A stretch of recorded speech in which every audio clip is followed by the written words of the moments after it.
Over the last couple days, the United States has been hosting a democracy summit in Washington. This is the kind of thing that is a half-day story here in the US and is kind of a bigger story in some of the other countries that are participating.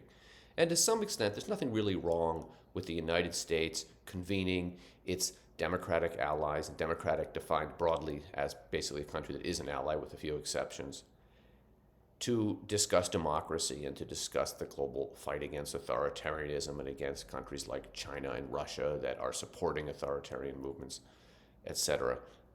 But to do that without recognizing the reality that the primary threat to American democracy does not start in Moscow or Beijing, it is domestic.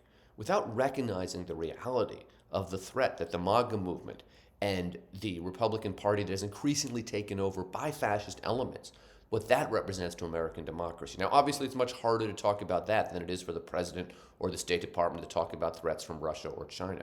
But unless we recognize that the major threats to democracy in the United States are internal, and that the United States can never lead the fight against authoritarianism until we consolidate our own and strengthen our own democracy. Until we do that, things like the Democracy Summit ring very, very hollow.